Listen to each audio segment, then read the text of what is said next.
Good afternoon, Professor and everyone. My student group include Chami, Hồ Mạnh Cường, and Trần Thị Châu Giang.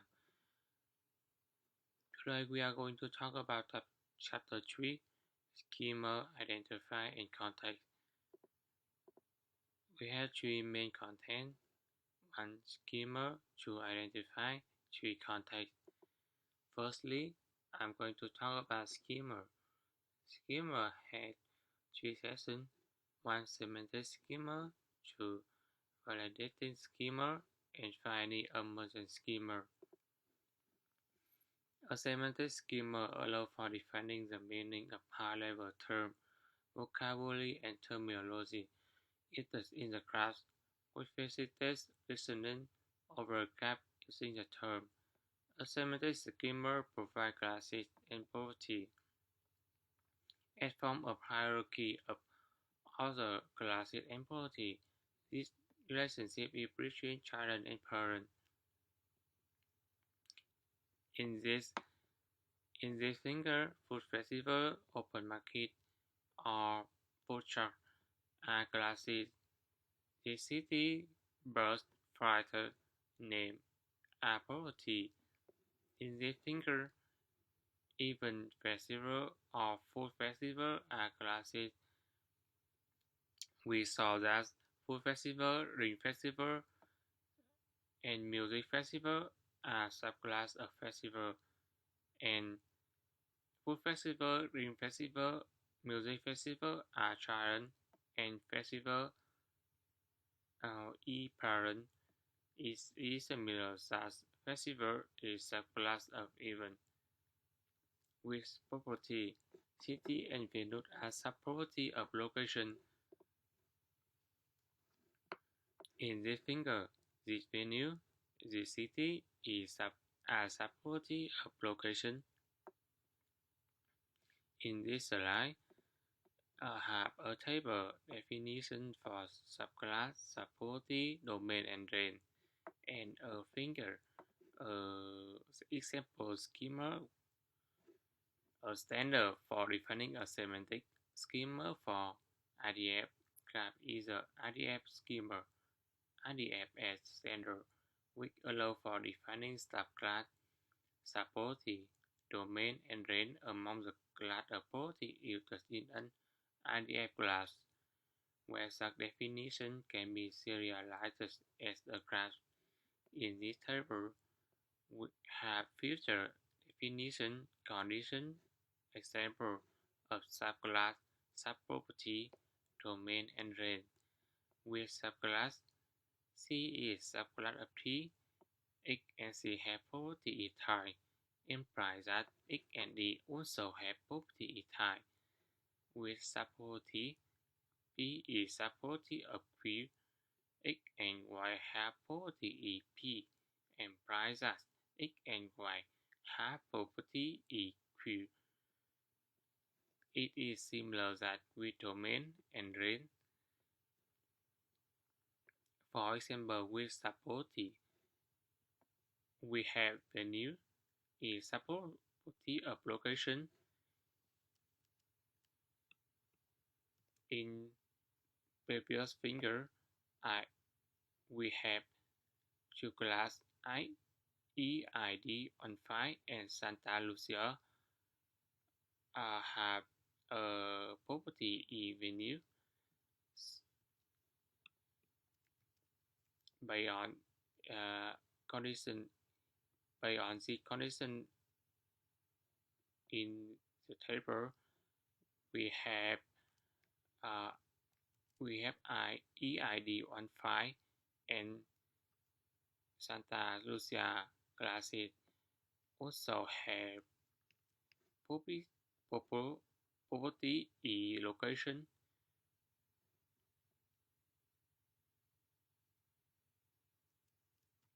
In next slide, here this is a notice for semantic schema. Semantic schema that are typically defined for incomplete gap data, where the absence of an edge between two nodes. This is, for example, between two classes, Vanadimer and Arica. Two classes have a property E but not phi, so this thinker don't have to provide this information. However, this information does not mean that the relation does not hold in the real world.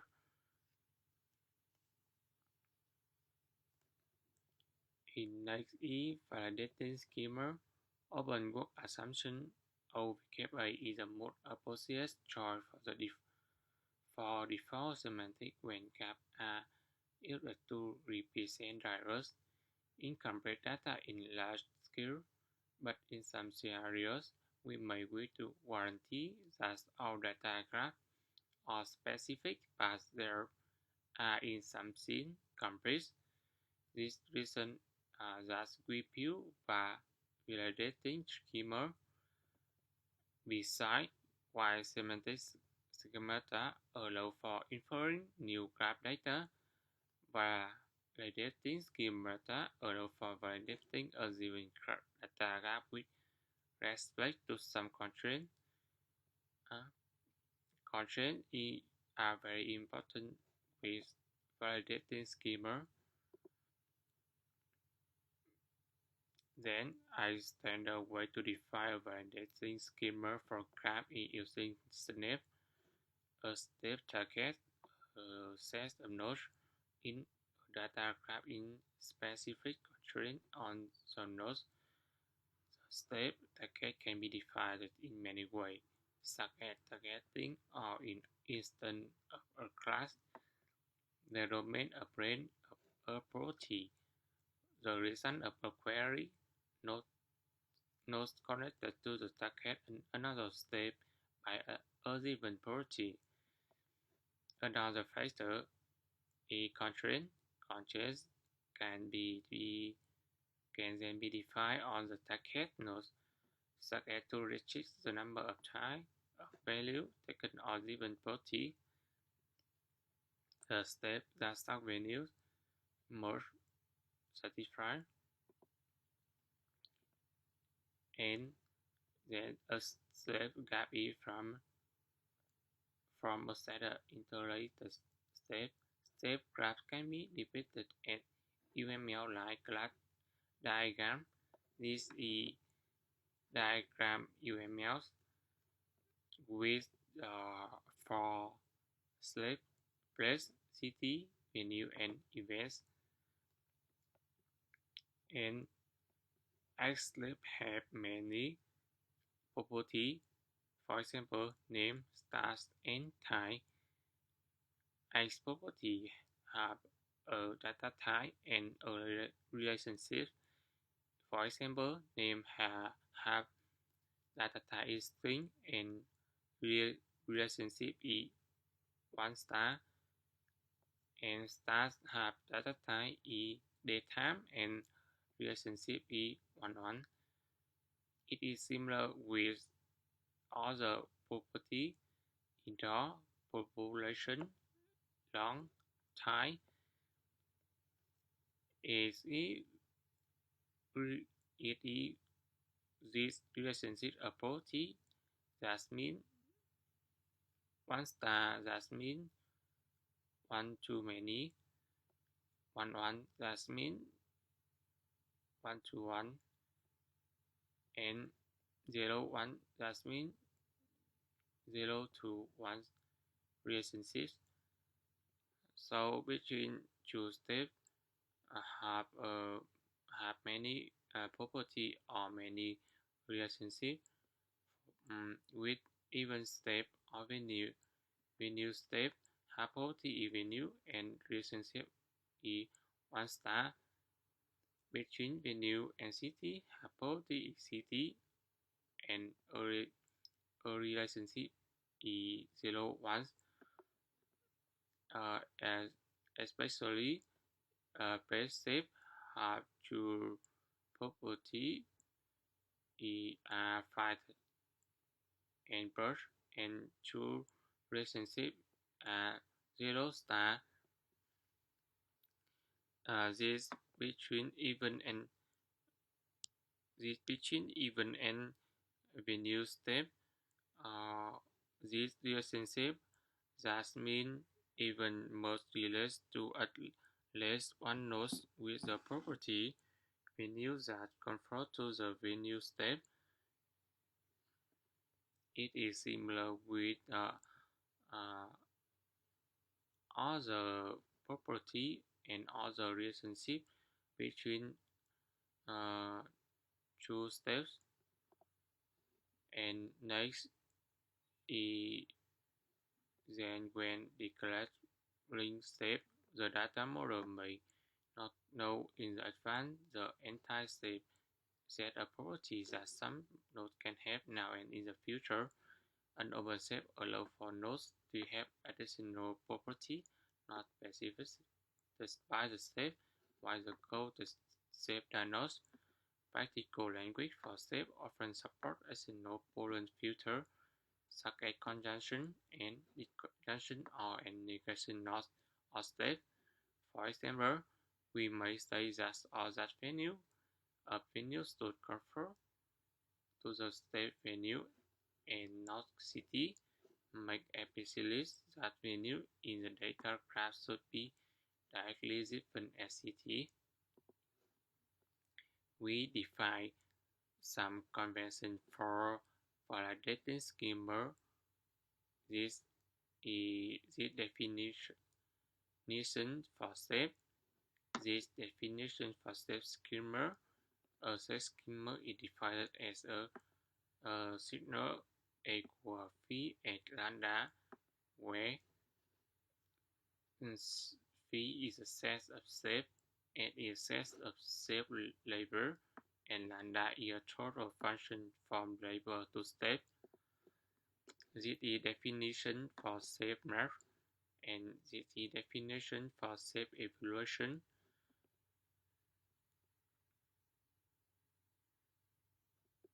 And finally, the definition for step target and the definition for valid graphs. Next slide is emergent schema. Both semantic and validating schemata require domain explicitly specified definition and constraint. However, a data graph will often exhibit latent structure that can be automatically extracted as an emergent schema. A framework often exists for defining emergent schema is that of Python graphs, with partition group of nodes in the data graph according to some equivalent relation while preserving some structural property of graphs. In this figure, the example Python graph is simulating the data graph. This finger based on the input information, and this finger we distinguish different type of node based on the context, and such as even nodes with link to venue nodes and with the link to city node and so forth. In order to describe the structure of graph, we could have to we could have six partitions of nodes. For example, this is event, this is name, this is class, this is venue, this is city, and this is the time. In practice, partition may be converted based on the class or step of the nodes. Merging the node of a partition into one node while preserving it leads to the Python graph showing this figure, and the node of this Python graph are the partition of node from the data graph, and an AYP includes the Python graph if and only if they exist. with this condition and this condition such that XYZ is the original data graph. However, in this class, EID16 don't have a property and stars, so this example and this finger are not really exactly, so we purest in this finger with two class EID16 and EID15. This finger is an example quoting gap be similar with the data graph. There are many ways in which quoting gap may be defined, depending on the equivalent relation that partition knows. Furthermore, there are many ways in which a similar or B-similar gap can be defined depending on the B-simulation relation that preserves the data graph structure. Technically, and to summarize, the data graph into higher level topology in order to reduce the memory overhead of the Poisson graphs. In practice, nodes may rather be labeled embedded with of the patterns and of other high-level label for the partition rather than starting and label up or node in the partition. We also define some convention with emergent schema. This definition for Python graphs and this definition for simulation, and finally this definition for B-simulation. This is the end of my presentation. Next is the presentation for identifying. So let's move to the section identity. In this section, I will talk about 5 parts that are the persistent identifiers, the external identity links, the data type, the lexical validation, and the existential nodes. So before going into the first section, we have here this graph use the Santiago at the node, and there is the question that which Santiago this node refer to. Do we refer to the Santiago de Chile? Do we refer to the Santiago de Cuba or the Santiago de Compostela? And also there is the rock band named Santiago in India. So in this case, pay aren't based on the edge, such as the Santa Lucia city. We may deduce that it is one of 3 cities mentioned and not the rock band, and based on the fact that this graph describes the tourist attractions in Chile, we may further deduce that it refers to the Santiago de Chile.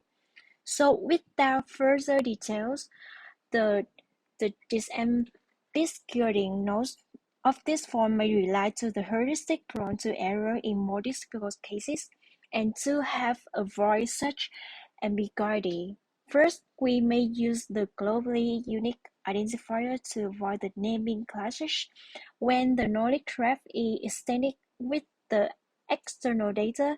And second, we may add the external identity link to the disambiguate to a node with respect to the external sources. So move to the persistent identifier. What is the persistent identifiers? This is a long-lasting reference to a digital resources, and it has a label which gives a unique name to an entity like a person or a place or a thing, and just not say with the URLs which may be break. This one will a persistent identifier reliably point to a digital entity. For example, For paper, we have the DOIS number, or for author, we have the RRC ID, and for books, we have the ISBN. So the problem here, assume that we wish to compare the tourists in Chile and Cuba, and we have acquired the appropriated knowledge graph for Qs similar to the one that we have for the Chile. So we can merge two graphs by taking their union. We have this one for Chile and this one for Cuba. However, in this case, using the ambiguous node like the Santiago, this one will make the naming clash that the nodes is referring to. This nodes is referring to the different cities in both rap, but when we merge it will indicate that Santiago is the both city of Chile and Cuba. So to avoid such clash, the long-lasting persistent identifiers we also know that the PID can be created in order to uniquely identify an entity. So in the context of the semantic web, the RGF data model goes on step further and recommend that the global web identifiers can use for nodes and the edge label. However, rather than adopt the URL used to identify the location information resource, adopt such as the web page, and the RDF proposed to use the IRI, which is the internationalized resource identifiers to identify the non-information resources such as a city or event.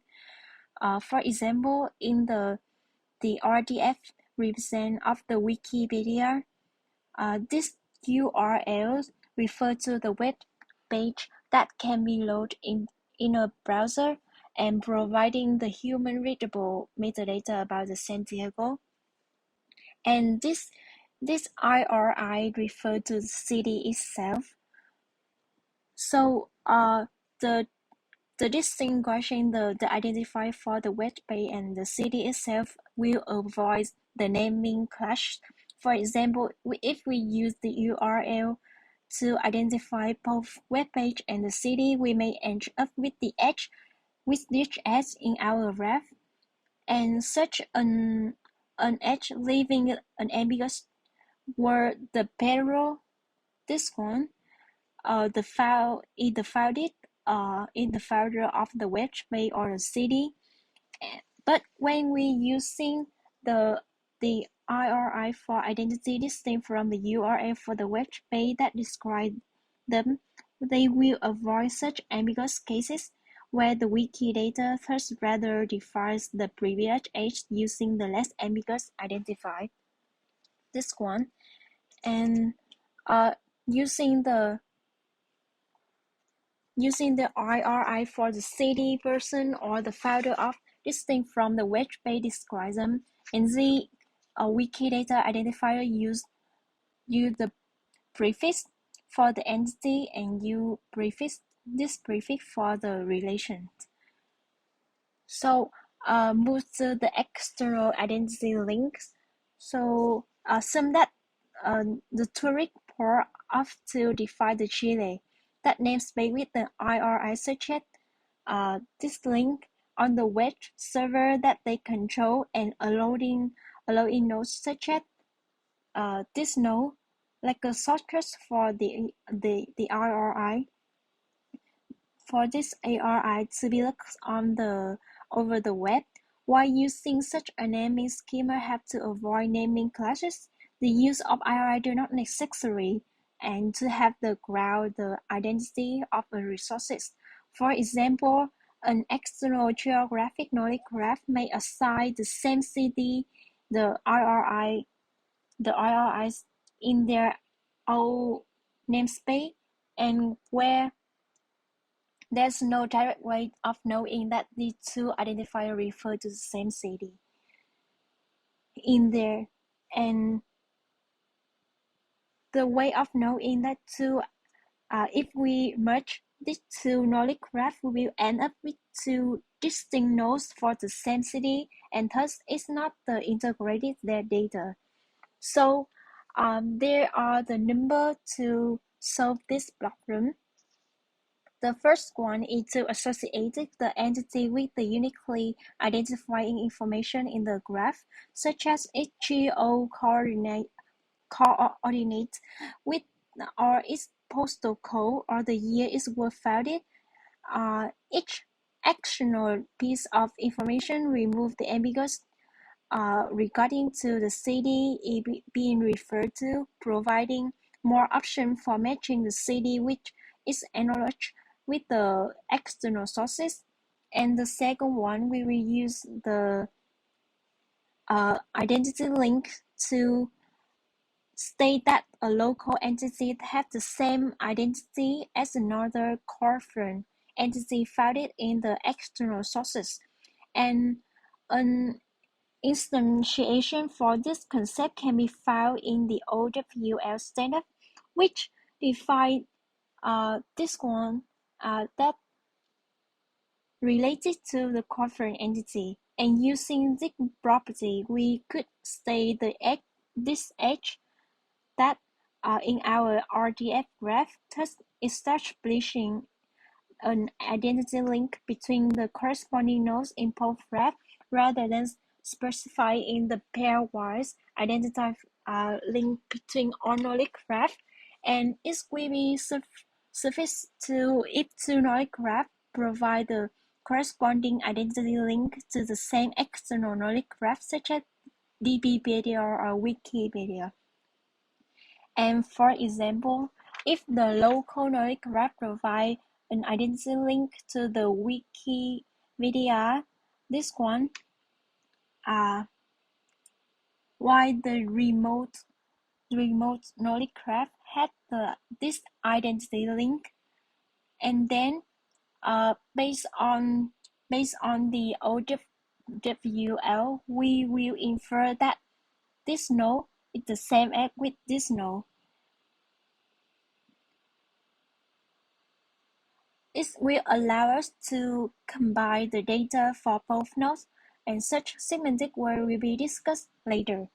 And for the data type, consider the two datetime in the graph.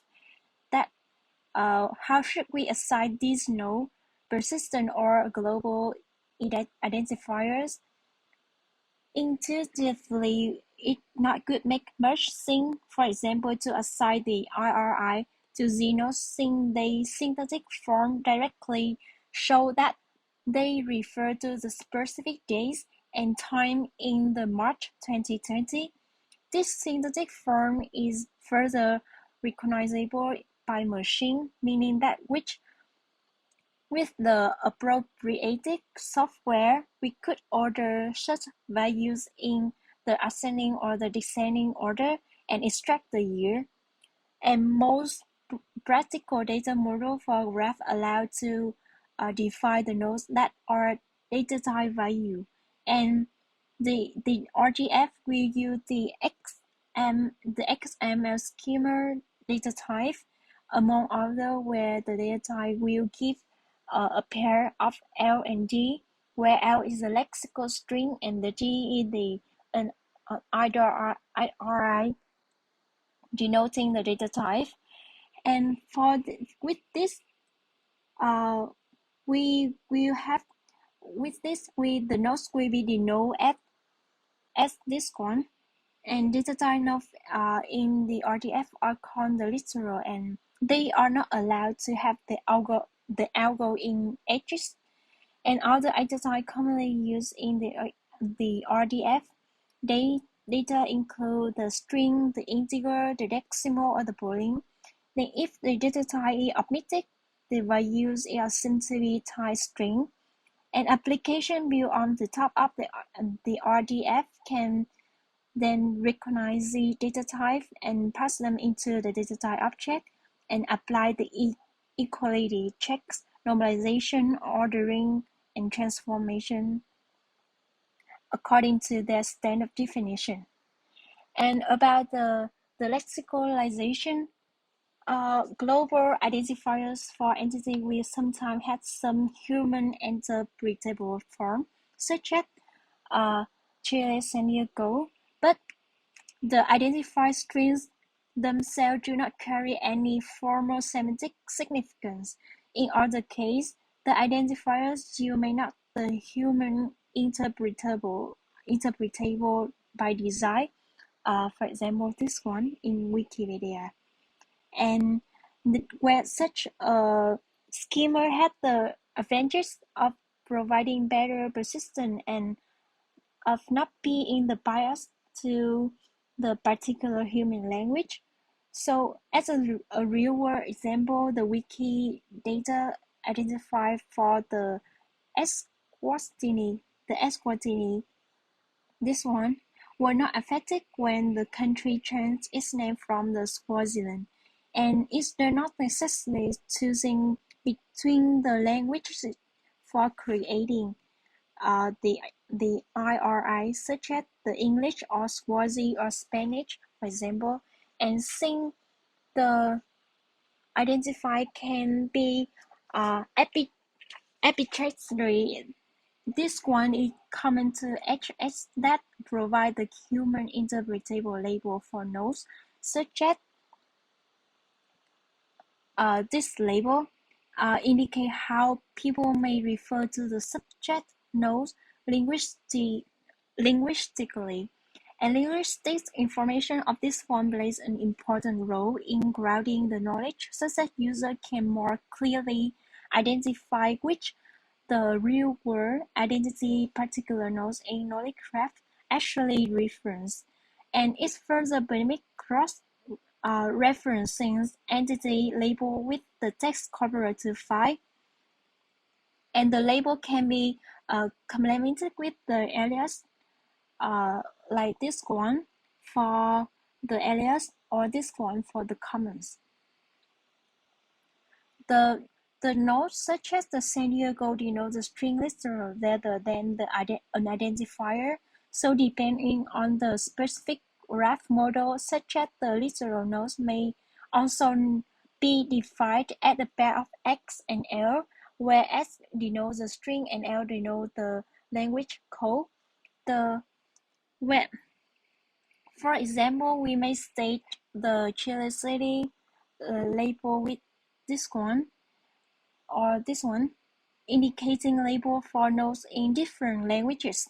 And in other model, the pertinent language can be rather in specific via metadata for the edge and knowledge graph with the human interpretable label alias comments are sometimes called the lexicals knowledge graph. The final one is the existential nodes. When modeling the incomplete uh, incomplete information, we may in some cases know that there must exist the particular node in graph with the particular relationship to other nodes, but without being able to identify the nodes in question. For example, we may have two co-located events, this one and this one, whose the venues had yet to be announced. So one option is to simply omit the reuse edge, in which case that we lose the information that these events have the venues and both events have the same venue. Another option may be to create the fresh the RRI representing the venues, but semantically this becomes the indistinguishable from their being the node venues. So some graph model permit the use of the existential nodes represented here at the blank circle. These S node that has the ASIC of the commons value for Chile 42 and Chile 43. Without identifying it, the existential nodes are supported in the RDF at the blank nodes. which are also commonly used to support the modeling the complex element in graph, such as the RDF list. And in this figure, the RDF list presenting three largest peaks of Chiles, and this exemplifies the RDF list with you blank note to in the this one is the linked list structure to encode the order, and through the existential node can be convenient. Their approach can complicate operations on graph, such as deciding if two data graph has the same structure model existential nodes. Hence, the model for the columnizing existential nodes in graph, replacing them with the canonical label have been proposed, and other authors con to minimize the use of such nodes in the graph data. The final section of today's presentation is context.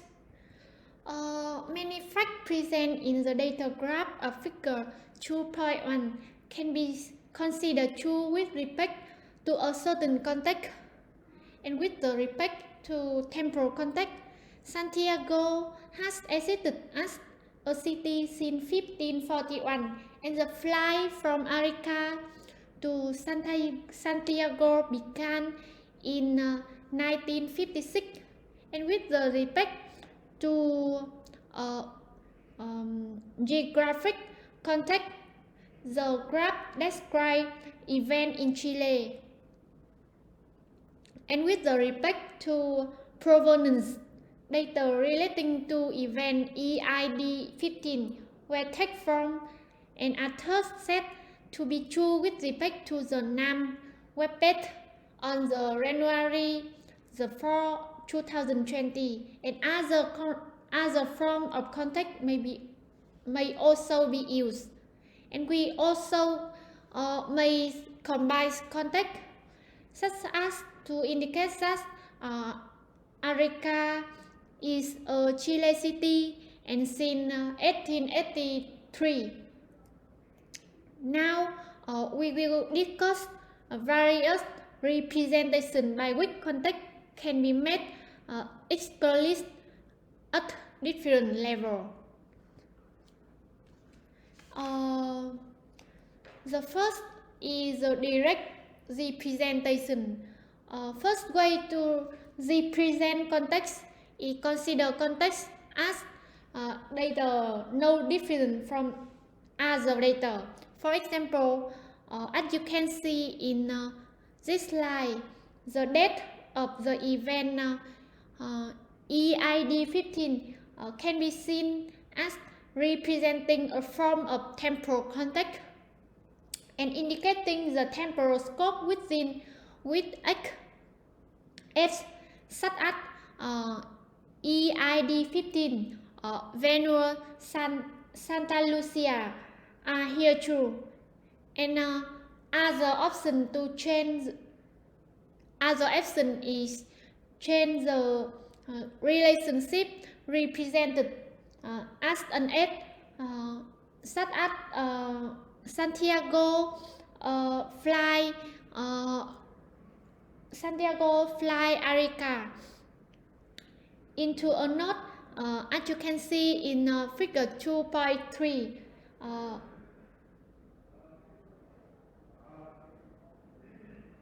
And allowing us to assign additional context to the relation.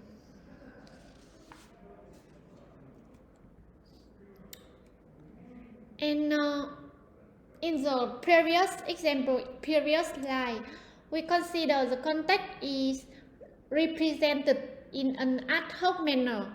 So now we will consider other specifications that have been proposed to represent context as data in a more standard way.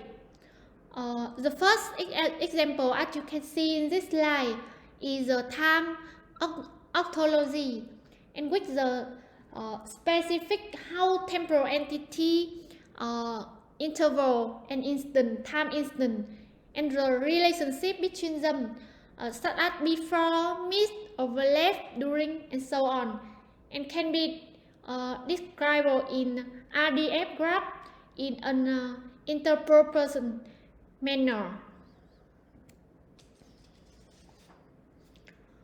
Another example is the prop data model, which specific how provenance can be described in RDF graph, where the entity such as graph, not physical document, are derived from the other entity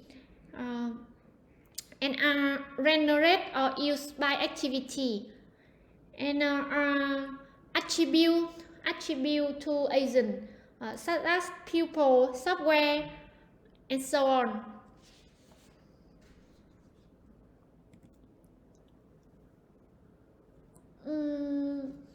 The second way to represent context is your verification, which allow to making a statement about statement in a generic manner, or in the case of a graph for defining it about it.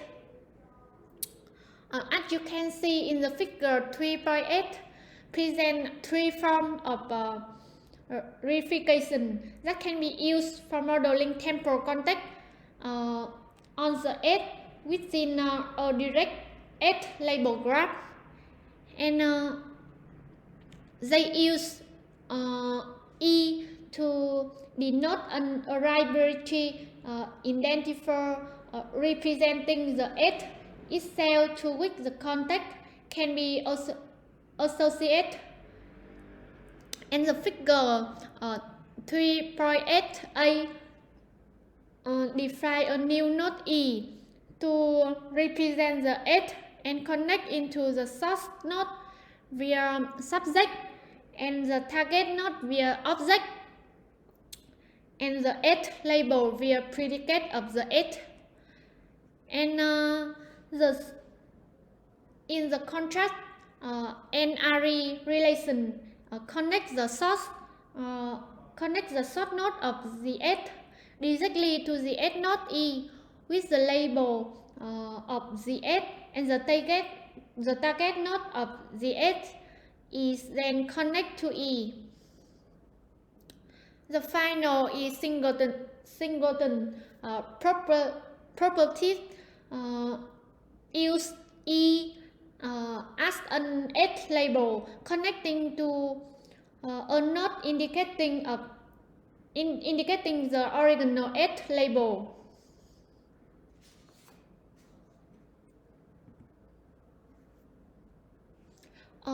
The next way to represent context is use higher arity representation for modeling context.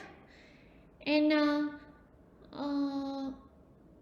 first, we can use the name graph to contain the edge, and then define the temporal context of the knowledge graph on the graph name.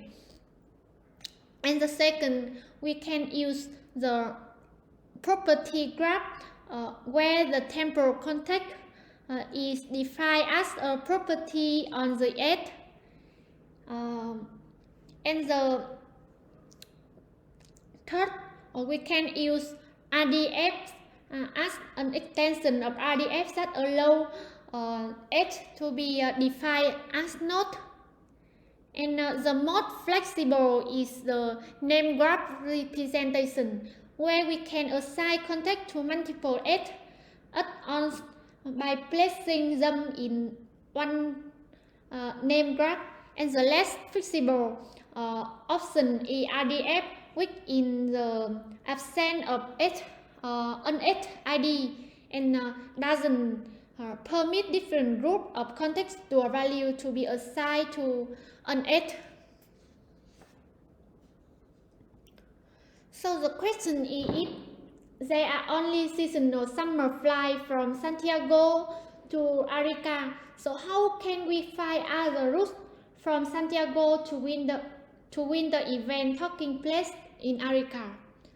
The solution here is consider annotation that provide the mathematical definition of a contextual domain and key operator over that domain that can be applied automatically. Some annotation model a particular contextual domain. For example, in the left slide is a temporal RDF. It allows for annotating it with the time interval, such as Chile president from 2006 to 2010 is M. Bachelet.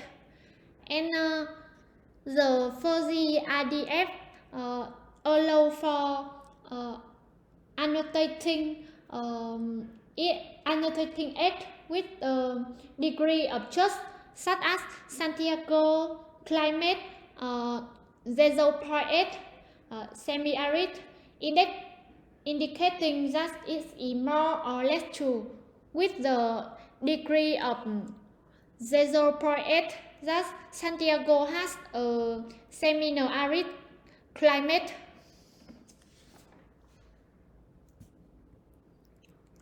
And as you can see in the example in the figure 3.10, where this is annotated with the value from a temporal domain using the set of integer from 1 to 365 to represent days of the years. And the query queues ask for flight from Santiago to the city with the event. And this query will be checked and return an annotation reflecting the temporal validity of each answer.